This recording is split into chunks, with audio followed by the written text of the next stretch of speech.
return to the AUKUS story. Joining us live is the Shadow Defence Minister, Andrew Hastie. Andrew, good to see you again. Thanks for your time. So China, it's very cross with us this morning, saying AUKUS partners are embarking on a path of danger and error. Touch hypocritical, you think?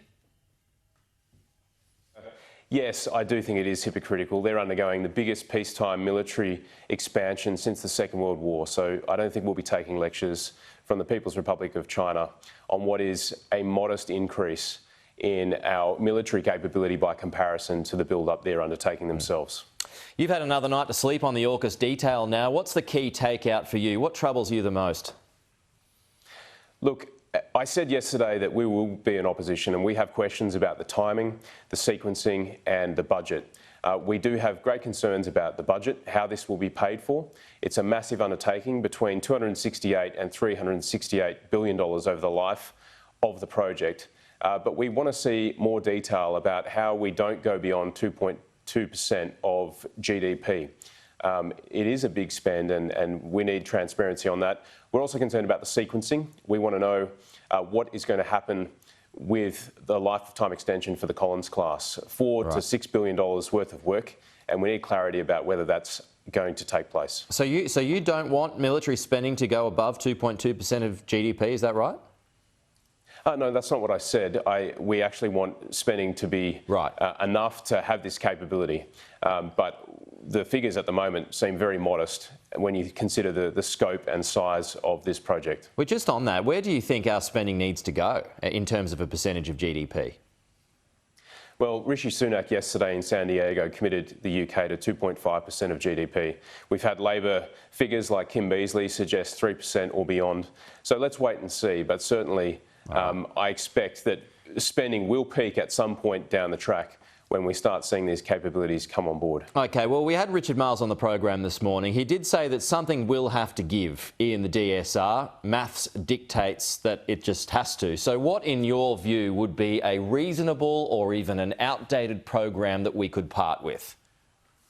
Well, that's for the government to decide, Pete, and they have the information. Richard has the DSR before him on his desk.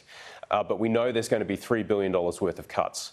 And so we want to know which service is affected, which platform or program will be cut, which Australian businesses will be impacted by that decision, and when they'll be told, because there's been great uncertainty over the last 6 months.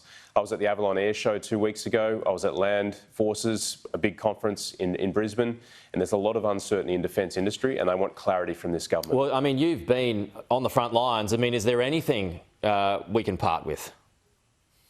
Look, in the end, we've got to have a strategy, and the strategy is becoming clearer. We want to be able to project force offshore. We want to be able to hold an adversary at risk at distance. So we need strike capabilities, whether they're subsurface with submarines or land-based through missiles, or indeed through the air with our Joint Strike Fighter and drones.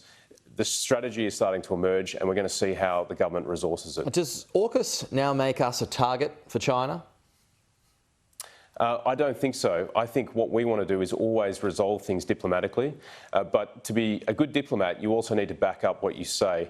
And this investment in Australian hard power gives us more weight at the negotiating table if we ever have to negotiate our way out of a crisis, or indeed punch our way out of a crisis. So these submarines are a prudent investment in Australian capability, hard power, and it makes us a neighbour who can assist our partners in the region as well. Just because you're in shadow defence, Russia colliding with an American drone overnight, your thoughts on that?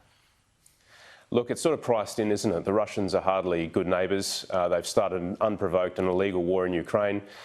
Flying fighter jets into US drones is, I suppose, part of the package deal. But it is disturbing, and it's a reminder, indeed, that we're going to see more strategic disorder over the next decade than the order we've enjoyed over the last 80 years, particularly in the Indo-Pacific region. OK, Shadow